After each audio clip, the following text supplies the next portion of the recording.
What do you do when you shouldn't be alive?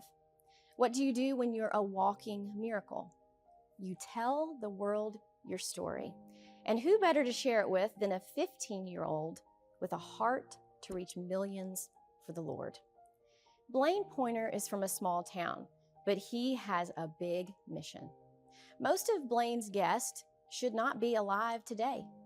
They are walking miracles, saved by divine protection, to tell their story to you today, a testimony of God's amazing grace and power at work in their lives. And as the old adage goes, you can argue an opinion, but you can't argue an experience. These stories are life-changing. Open your mind and your heart to the living, breathing testimonies of God's amazing power. His miracles are alive today. Choose Different Media is proud to present Small Town Testimonies with Blaine Pointer. Blaine Pointer is an impressive 15-year-old young man with a huge heart for God from the small town of Eagleville, Tennessee. He enjoys golf, fishing, church, and time spent with his family and friends. This unsuspecting teen has big dreams in his heart and an even larger calling on his life. When he heard about the nationwide Bring Your Bible to School Day, Blaine's first thought was, what about the kids who don't have Bibles? He approached his pastor, and together they coordinated a Bible giveaway to ensure every child at the school who didn't own a Bible would be given one so they could participate. Blaine often shares with his mom his personal frustrations around not being able to find entertaining media that doesn't include violence, nudity, and cursing. One evening after watching the movie The Sound of Freedom, he told his mom, "I just feel like God wants me to share his good news with the much larger audience." His mom reminded him about Choose Different Media Kids TV show contest called The Shakedown. Blaine submitted the audition video with an idea for his show called Small Town Testimonies. About 2 months later, Choose Different Media and their film crew burst into Blaine's classroom and surprised him as the winner of the Shakedown contest. Blaine won the Shakedown contest for all the right reasons. We hope you enjoyed Small Town Testimonies.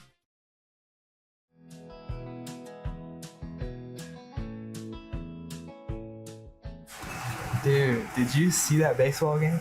Which one? The one last night? Yeah, the state tournament. Well, you were there. You were in it, but did you see it? Oh yeah, that's pretty good. That was crazy.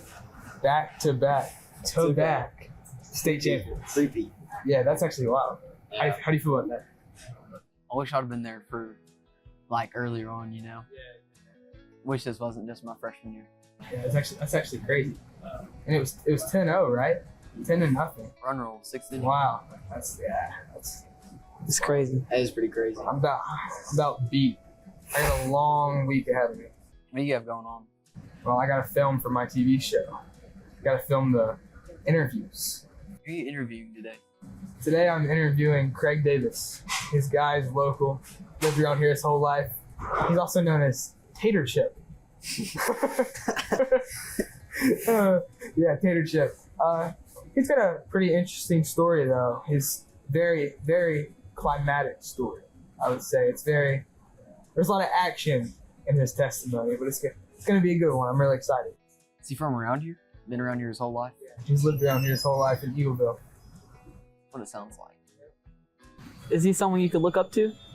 Yeah, I say look up to him, yeah. Yeah, I mean, he's been through a lot.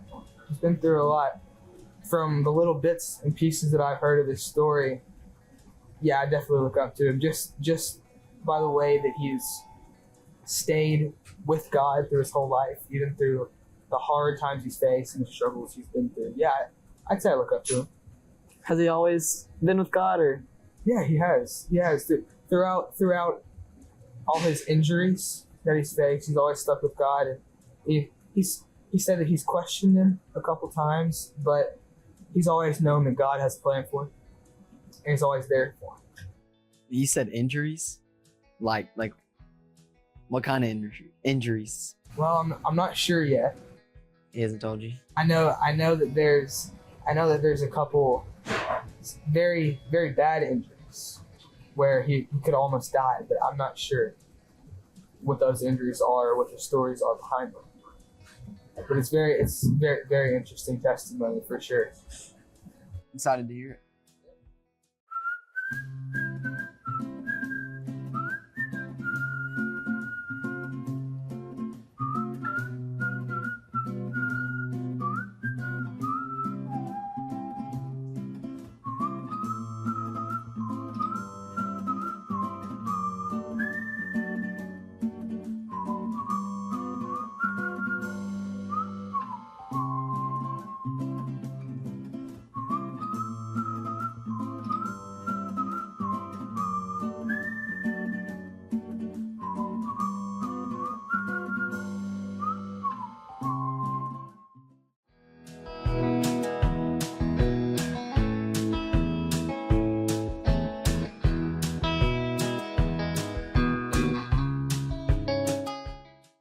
Hello, everybody. I'm here in Eagleville, Tennessee at Magnolia Farms, and I'm here with Craig Davis. How you doing today? Doing good. How are you?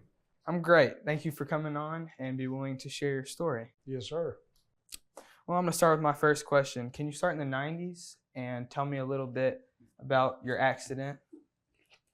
So, without getting to be too precise, October of '95, I had a car wreck.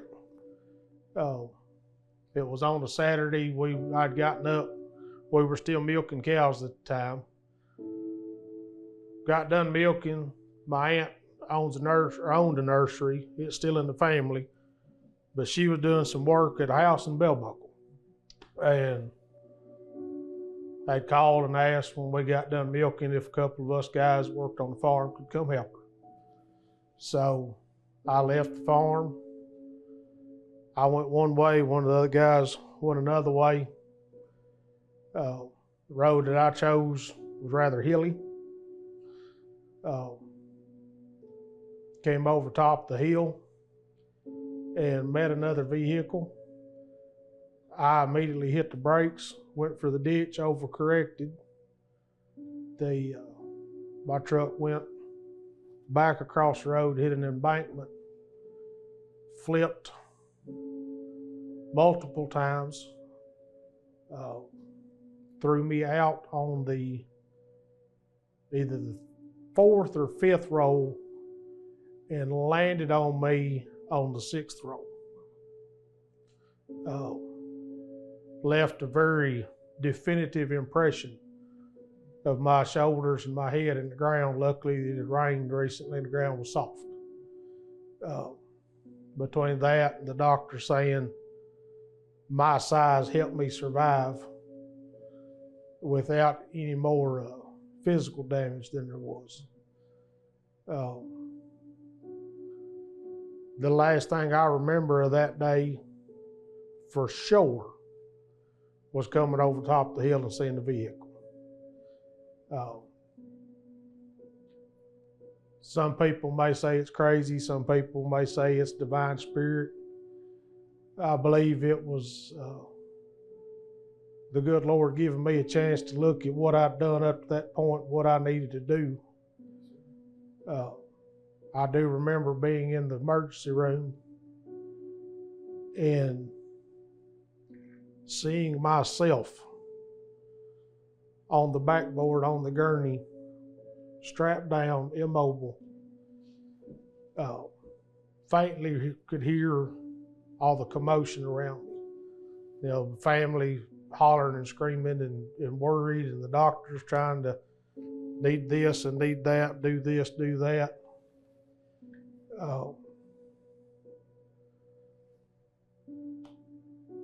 Dr. Canonico, ear, nose, and throat specialist, just happened to be coming through the emergency room for some odd reason. They were fixing to send me home. I was still bleeding out of my ears, still coughing blood, still had blood coming out of the corners of my eyes, and they were going to send me home. Dr. Canonico looked at me, pulled the emergency room doctors to the side. They had a not so cordial conversation.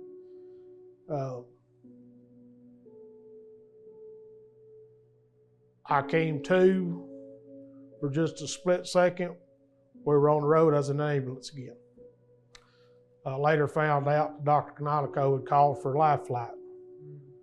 Life flight was on a call. That was before every hospital had one. So they medevaced me from Shelbyville to Vanderbilt. I spent 2 weeks in Vanderbilt in the CCU and the ICU. Pretty major head trauma. Can you tell me more about your recovery? So, woke up in the hospital, had no clue why I was there, how long I'd been there. Did a whole lot of thinking, a whole lot of praying. A lot of questions asked. You know, once I saw the remnants of the truck and realized that I was still walking upright, I was still able to see, I could touch, I could feel. But by all accounts, I shouldn't have been. You know, when you take a 3/4 ton truck and by the time it gets through rolling and flipping, it's the size of a mid-sized truck. That's truly a miracle. It is. Anybody that says any different, wants to argue any different, I'll argue with them all day long. Yes, sir, it's truly a miracle. Well, moving on into the second part of your story, can you tell me a little bit about the horse riding incident in Mont Eagle? Oh, Lord. So that would have been September of '99. Was on our way up to Mont Eagle Mountain, up to the Coalmont, Altamont area. Paint you a picture of that area real quick. Used to be they did strip mining up there in the 60s and 70s. In the 80s, they went back and reclaimed the land. Went back and they cleaned it all up. They put ponds and lakes in. They planted trees and underbrush for vegetation for the wildlife. Beautiful place to ride. Beautiful place. While we were headed up there, motor locked up on my truck on the side of I-24. Should have been a sign I didn't need to go riding that day. Yes, sir. You don't always listen till it's too late. But we'd been up there. My uncle turned around, came back with his truck trailer, got us and our horses and all our tack. We went up, unloaded, saddled up. We'd been riding the majority of the day. The young woman I was dating at the time and everybody else took off real low, let their horses run, give them the heads. I wasn't comfortable doing that with him at that point. So we held back. We rode along, kind of got to the point where we could hear everybody, but we couldn't see them. So I thought, well, you know what? It can't be too far. Let's give them our heads. Let's let them run it out a minute. Took off running. We come around a bend in the trail, and there's this big outlook, whatever you want to call it. They're on the cliff edge, and we rolled into it like a bowling ball. Horses went down. Riders came off. I drew the short straw that day. I went over the cliff. Dropped 25, 30 feet. This little small rock outcropping caught me. People we were riding with, luckily somebody had a cell phone. They called 911. My understanding from what everybody's told me is it looked like a scene out of the movies. You know, somebody had a rope, somebody else had a rope, they dallied it off to the saddle horns on the saddles. People came over the edge to get a hold of me, to try to stabilize me till the medics got there, the EMT, the ambulance, 4-wheel drive ambulance. They get there, they get me stabilized on a backboard. They haul me out, get me back up top. I was life flighted. I did ride in the Angel. They took me from the Colmont, Altamont area to Swanee, and then from Swanee to Erlanger, and that's when it got real interesting.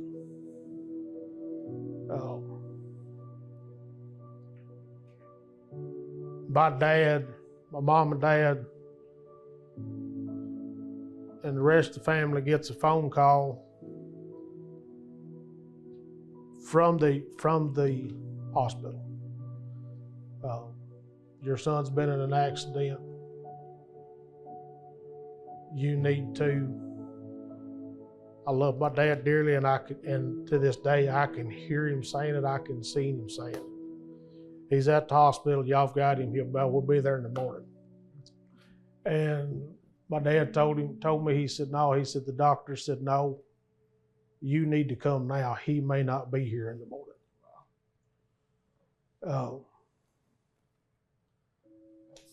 Prayer warriors.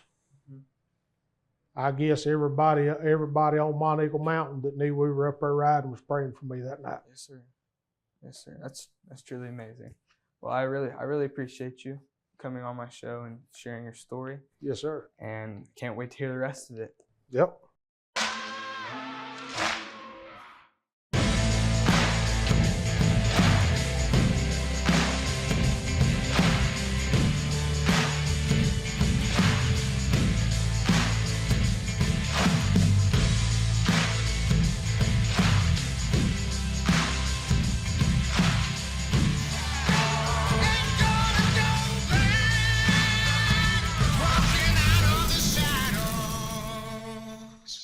So you said you were life flighted. Yes. Do you remember anything from the flight? Do I remember anything? No. Do I remember the stories I was told about my flight? Yes, I do.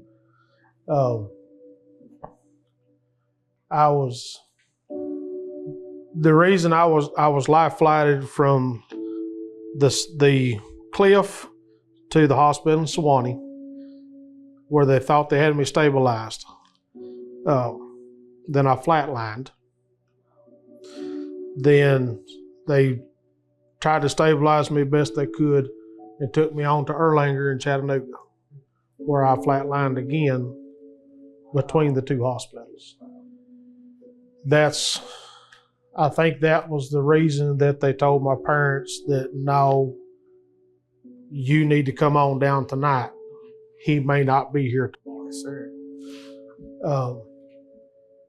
Got home. All I could think about when I got home was my horse. Where was my horse? Who had him? What were they doing with him?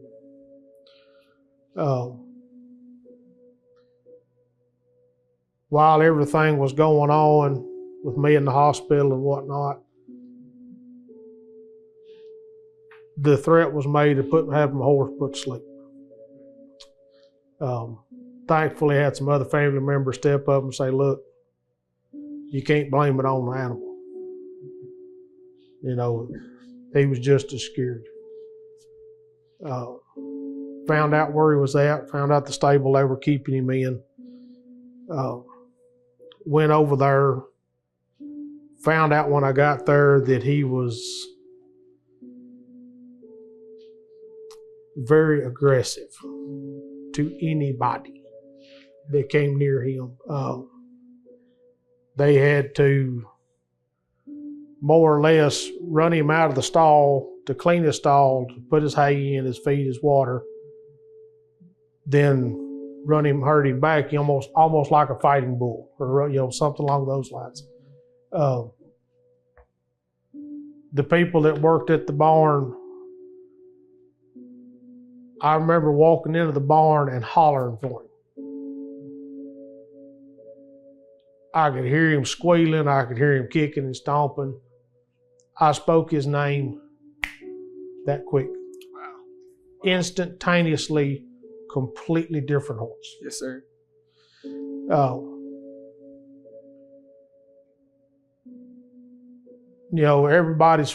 won't say everybody, a lot of people are familiar with the movie The Horse Whisperer. the man who talked to horses. You know, you've got the Caesar, whatever his name is, can't remember his name, but he does it with dogs. Everybody, the good Lord gives us all the ability to communicate with animals in some way, shape, form, or fashion. The drawback is a lot of us don't ever get to experience that. If you find your dog, your cat, a guinea pig, a parrot, whatever, that if you'll pay attention, when you walk in the house, everything's beautiful in their world. And that split second that they come running to you or flying over to you or crawl up in your lap, breathe. Close your eyes, take a deep breath and breathe. And you will experience a kinship like you've never felt. That's what I had with that horse.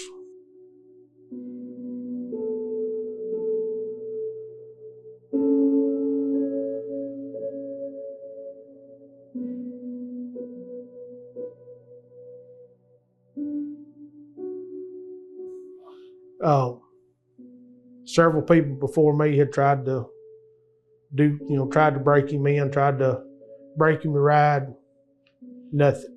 Something about he and I connected. I rode him several times after the accident once the doctors released me, and much to the chagrin of my family. But I was convinced that I was still invincible. I was going to be all right. But he never was the same. I could tell he felt as responsible for what happened to me as I still do, for what happened to him emotionally.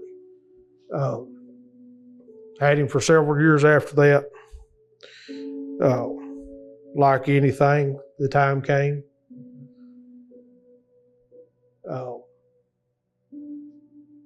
He's buried beside my house. When the day came, vet came out and where we're going to put him down.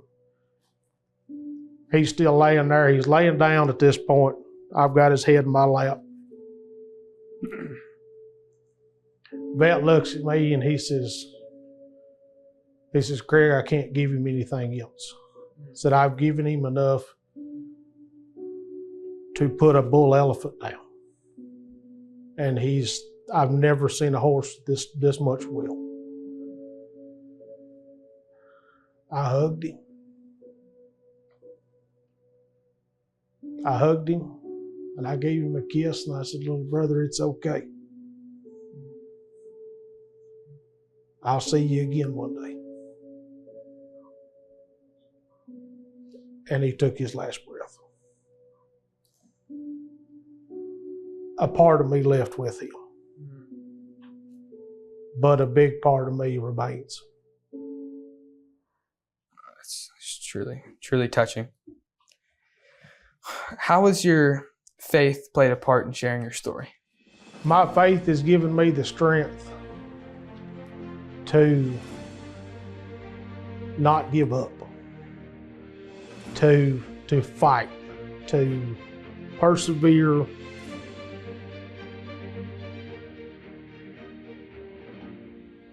Even when I felt alone, excluded, alienated, there's always been somebody to turn to. Yeah. You know, I could be having to this day. You know, I have rough days, but I can stop. I can walk out into the woods and sit down and listen,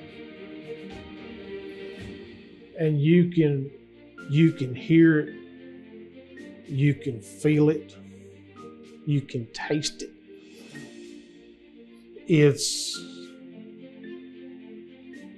It's everything that God built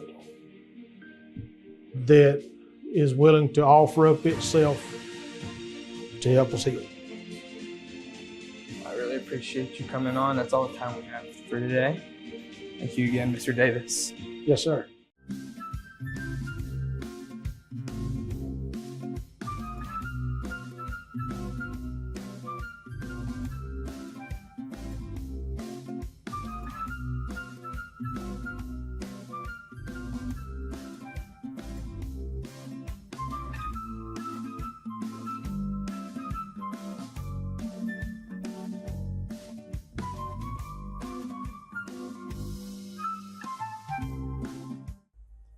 We hope you enjoyed Small Town Testimonies, brought to you by Choose Different Media. If you're passionate about good, clean, uplifting media that honors God, we would love for you to join our community of supporters. We like to call them Hope Warriors. Visit choosedifferent.org to become a Hope Warrior today. Just $10 a month can make a huge eternal impact for the kingdom. And please join us next week for more big God stories from Blaine, from his small town of Eagleville, Tennessee.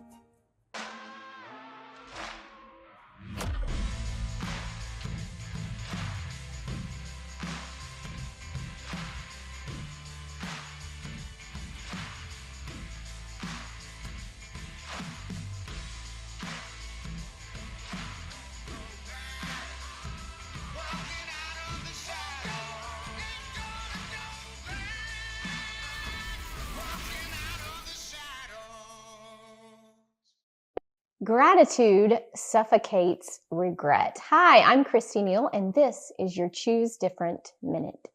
Did you know that you can choose to be grateful in any circumstance or situation in life? It is actually just a simple choice of choosing an attitude of gratitude. I love this saying by Dr. Seuss that says, "Don't cry because it's over, smile because it happened." What have you been blessed to experience? Maybe it was marriage. Maybe it was parenting. Maybe it was a job. And now that season is over. I challenge you to choose to be grateful. Be grateful that you got to experience it. Remember, you too could be one different choice away from a better tomorrow.